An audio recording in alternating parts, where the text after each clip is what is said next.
अस्सलाम वालेकुम दोस्तों, ये अॼु असांजो वीडियो आहे लेबॉरेटरी के हिसाब से पुराने दौर में जो अजकल तो मशीनरियूं निकता आहिनि, पर पुराने दौर में पेट हमल वारो औरत जेका हुई सो पंहिंजा टेस्ट कीअं कंदा हुआ नर मादी जे ॿार जे हिसाब लाइ।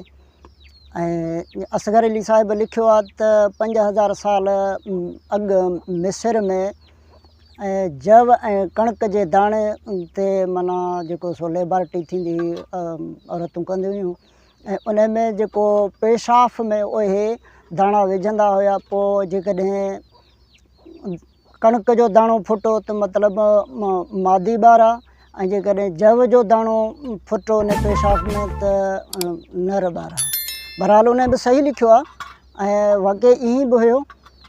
पर उन खां पोइ वरी जेके आस्ते आस्ते सिस्टम मटिजंदा आया, ऐं उन खां पोइ वरी हुननि छा तजुर्बा कया त पोइ नंढड़े ॿार खां उहे दाणा खणाईंदा हुया। या कणक जो दाणो खयईं त मतलब मादी ॿार आहे, जे कॾहिं माना जव जो दाणो खयो त मतलब नर ॿार आहे।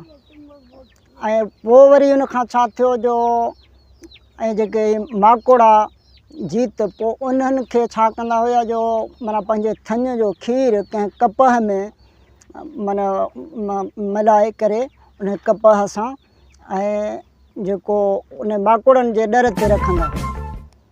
पोइ जेकॾहिं माकोड़ो डर में अंदरि कपह खणी वियो उहो खीर वारो त ॿार नरा, ऐं जेकॾहिं वरी ॿाहिरि कढी उछलायईं त मतलब मादी ॿार आहे। ये भी हुननि जा हिकिड़ा तजुर्बा औरतनि जा। ऐं उन खां अलावा कुछ ॿिया भी तजुर्बा हुननि वटि वरी आस्ते आस्ते वधंदा हुआ।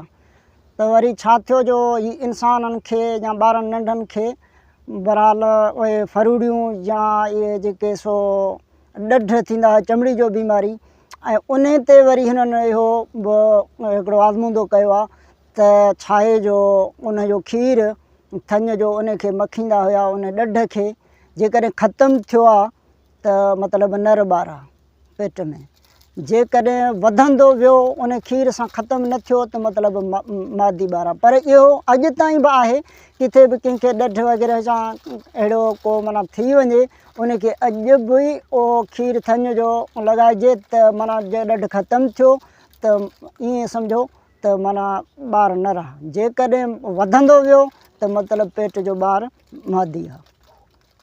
ऐं इहे पुराणे दौर जा ये लेबॉरेटरी के हिसाब से ये सब तजुर्बा आहिनि, ऐं तजुर्बा आस्ते आस्ते हीअं वधंदा विया। अॼु त मशीनरियूं अल्ट्रासाउंड ॿिया टिया अहिड़ा शयूं निकिता आहिनि, पर अॻे दौर में इहे ई लेबॉरेटरी हूंदा हुया।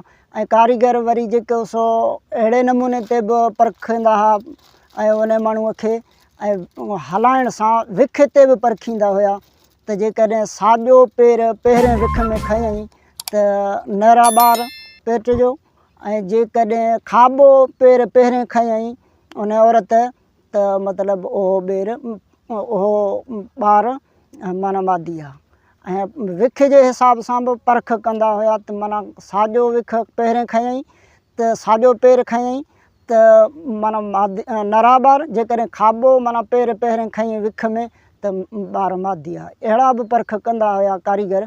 पर इहे माकोड़नि जा या इहे सभु दोस्तों इहे जव या कणक जा इहे दाणा सभु अहिड़ा इहे तजुर्बा पुराणा हुया।